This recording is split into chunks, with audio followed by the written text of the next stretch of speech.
Assalamualaikum warahmatullahi wabarakatuh. Salam sejawat perawat di seluruh tanah air. Saya Helen Toviana dari mediaperawat.com. Saat ini saya sedang berada di depan sekretariat PPNI dan saya akan menemui Ketua Umum PPNI Bapak Harif Fadilah untuk berbincang-bincang seputar isu-isu keperawatan terkini. Penasaran? Ikuti saya yuk.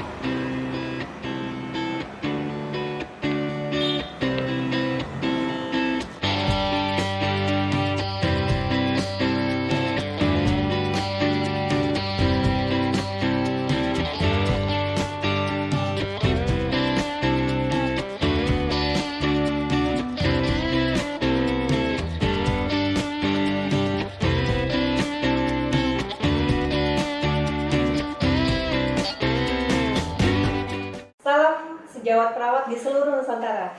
Saat ini saya sudah bersama Bapak Presiden Perawat di seluruh Indonesia, Ketua DPP PPNI, Pak Harif Fadilah. Bagaimana Pak kabarnya? Alhamdulillah baik, senang dan bahagia hari ini. Lagi sibuk apa Pak sekarang? Luar biasa hari ini baru saja kami menerima berbagai pihak tamu Luar PPNI. biasa ya. Terakhir tadi adalah para ketua-ketua PPNI pada zamannya.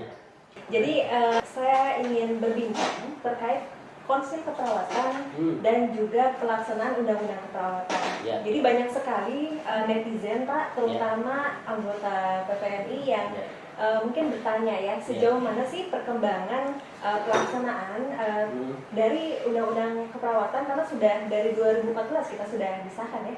Iya, Iya. betul. Konsil keperawatan itu juga bagian dari peraturan pelaksanaan Undang-Undang 38. Ya. Jadi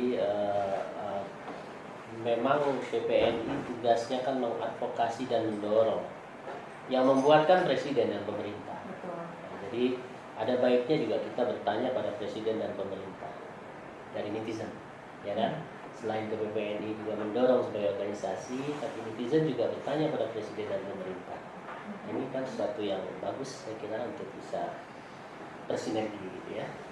Nah, setelah hampir 5 tahun ini berjalan pengesahan Undang-Undang Keperawatan itu, maka sebenarnya bukan berarti Undang-Undang 38 itu tidak dapat diimplementasikan. Tetapi diimplementasikan, mana norma-norma yang tidak memerlukan peraturan pelaksanaan sudah otomatis bisa berjalan. Tapi mana norma-norma yang memerlukan peraturan pelaksanaan, maka pelaksananya menunggu peraturan itu ada atau menggunakan peraturan yang lama. Itu di peraturan peralihannya masih ada. Baik. Sejauh ini Pak, untuk peraturannya sendiri ada nggak sih hambatan mungkin pada saat pelaksanaan, atau mungkin tadi kan terkait dengan pemerintah, apakah ada hambatan untuk pelaksanaan peraturannya sendiri? Iya, saya kira kalau kita sih pengennya cepat-cepat ya, tapi kami kan tidak tahu apa alasan pemerintah dalam hal ini tidak menyegerakan daripada peraturan pelaksanaan Undang-Undang 38 ini. Nah, namun yang sudah muncul itu kan adalah peraturan pelaksanaannya itu Perpres nomor 90 tahun 2017 tentang Konsil Tenaga Kesehatan Indonesia, yang di dalamnya ada konsil keperawatan. Ya, sudah. Nah, cuma konsil keperawatan belum bisa terbentuk karena Perpres ini juga mengamanatkan 3 aturan lagi, yaitu tentang sekretariat konsil. Yang kedua adalah tata cara pengusulan anggota konsil. Yang ketiga adalah Perpres tentang tunjangan anggota konsil. Nah, yang 2 ini sudah. Yang sekretariat sama Permenkes tentang tata cara. Yang belum, yang ketiga yaitu peraturan presiden tentang tunjangan anggota konsil. Karena ini harus melibatkan berbagai kementerian, termasuk Kementerian Keuangan. Maka yang ketiga ini belum, maka belumlah bisa terbentuk konsil keperawatan. PPNI sudah berkirim surat ke berbagai pihak, bahkan pendekatan, termasuk kemarin kami ke Kementerian Keuangan untuk mendorong agar ini segera, dan sudah mendapat jawaban.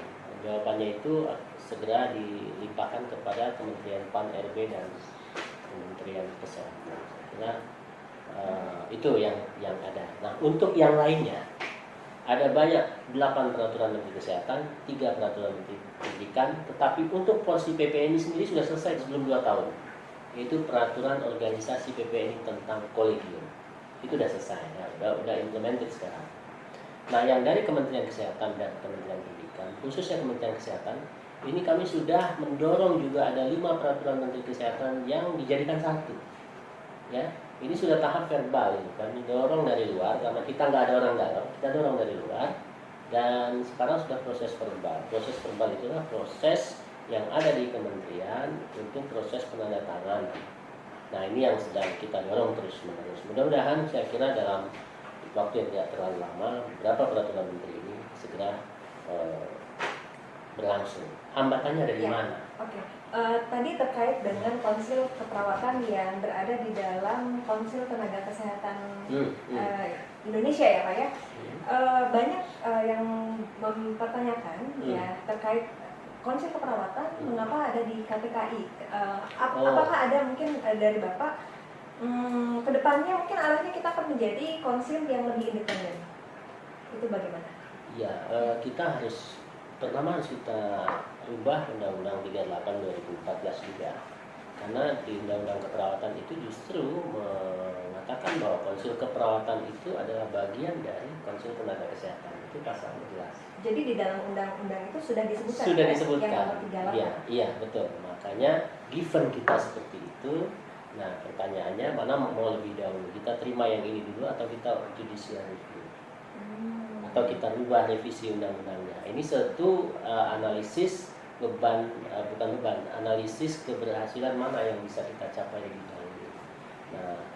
Nah, saya sudah rapat dengan provinsi-provinsi bahwa kita akan menerima dulu yang konsil, tapi dengan catatan utama bahwa fungsi konsil keperawatan itu yang independen tenaga perawat, bukan KTKI. Jadi secara fungsi sudah independen ya Pak? Di dalam Perpres 90 2017 itu sudah independen. Karena registrasi, disiplin, standar itu oleh konsil keperawatan, bukan oleh KTKI. Itu yang saya baca. Baik, tapi terkait tadi kan sudah ada sekretariatnya ya Pak ya di KTKI. Jadi konsil keperawatan itu sebetulnya sudah ada sekretariatnya di KTKI. Konsil sekretariat KTKI namanya. Ya. Begini. Jadi ada lembaga konsil, 3 konsil perawat, konsil farmasi, dan konsil gabungan tenaga kesehatan. Ini satu sekretariat. Kalau sekretariat kan supporting administratif ininya, ya, bukan fungsinya. Tapi fungsinya itu ada di konsil masing-masing. Kalau sekretariat itu hanya menunjang fungsi administrasi. Gitu ya. Untuk SDM-nya sendiri itu siapa Pak kira-kira perwakilan dari PPNI yang memang sudah diamanatkan untuk di sana? Iya, tentu kita harus menseleksi betul secara internal karena tidak main-main kita untuk menempatkan orang yang ada di konsil ini, karena dia harus sejalan, harus selaras, dan harus sama visinya dengan BPNI. Baik. Terkait sosialisasi Pak, mungkin beberapa dari rekan-rekan juga ada yang masih bertanya gitu. Sebetulnya apa sih pentingnya konsep keperawatan terutama bagi perawat itu sendiri? Ya, saya hanya mengacu pada Undang-Undang 38. Memang beberapa pakar itu seolah-olah keberadaan konsil ini merupakan satu-satunya, gitu kan? Satu-satunya merubah wajah keperawatan di Indonesia. Itu kalau di negara lain ya. Karena di negara lain itu beda. Konsil atau nursing board itu memang menguasai seluruh fungsi-fungsi yang ada, termasuk kode etik, pendidikan berkelanjutan itu oleh konsil. Tapi di Indonesia itu dibagi peran-peran itu, dibagi 3 oleh pemerintah, konsil sendiri, walaupun konsil itu lembaga negara, tetapi dia spesifik punya fungsi sendiri. Yang ketiga organisasi profesi. Nah, oleh karena itu, selain konsil kita perjuangkan juga, maka organisasi profesinya harus tumbuh dan berkembang dan profesional juga.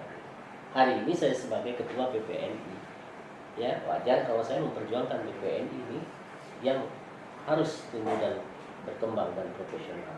Oke, ya. Apakah melalui konsil keperawatan ini juga bisa menjadi jembatan mungkin Pak untuk perjuangan kesejahteraan perawat juga, karena mungkin di beberapa daerah kita sudah tahu ya Pak ya, perawat honorer itu masih pendapatannya berbeda dengan perawat yang di perkotaan. Itu apakah melalui konsil keperawatan juga bisa menjadi jembatan ke sana? Fungsi konsil itu apa? Registrasi, terus menetapkan bersama-sama OP adalah mengembangkan standar. Yang ketiga, pendisiplinan. Jadi sebenarnya perjuangan kesejahteraan ini ada di organisasi profesi. Oh, jadi bukan pada tempatnya? Bukan pada tempatnya di konsil. Konsil itu registrasi. Tapi dengan ada registrasi, dia sebenarnya memberikan sesuatu yang legal kepada seorang perawat. Itulah dampaknya pada kesejahteraan. Tetapi untuk konsil merumuskan kesejahteraan perawat rasanya nggak sampai situ. Baca lagi undang-undang. Baca lagi undang-undang. Supaya jangan tebak-tebakan gitu kan. Kadang-kadang kita tebak-tebakan aja. Karena banyak sekali Pak netizen yang bertanya Iya. seperti itu. Apa sih pentingnya ada konsep perawatan? Iya. Tapi mudah-mudahan dengan adanya perbincangan seperti ini Iya. juga nanti teman-teman, rekan-rekan semua juga bisa lebih memahami ya. Mungkin itu saja Pak dari saya. Untuk sesi selanjutnya kita, kalau Bapak sempat mungkin boleh. Selalu. Anyway. Selalu ya. Luar biasa Bapak perawat kita Untuk ini. perawat Indonesia apa yang enggak sih? Luar biasa. Baik rekan-rekan semua, tadi kita sudah sama-sama mendengar ya. Jadi konsil keperawatan itu ada di dalam KTKI karena memang secara undang-undang memang seharusnya seperti itu. Tetapi secara fungsional itu sudah berjalan secara independen. Bukan begitu Pak? Akan berjalan karena belum ada kan? Oh iya betul ya. Di dalam aturannya dibuat sedemikian rupa independen. Oke, baik. Kita tunggu saja, mudah-mudahan konsil keperawatan bisa memberikan dampak yang positif untuk perawat juga bagi pelayanan serta organisasi profesi. Itu saja dari Media Perawat TV. Sampai jumpa di lain kesempatan. Jangan lupa untuk subscribe Media Perawat TV, like dan komen posting ini. Sampai jumpa.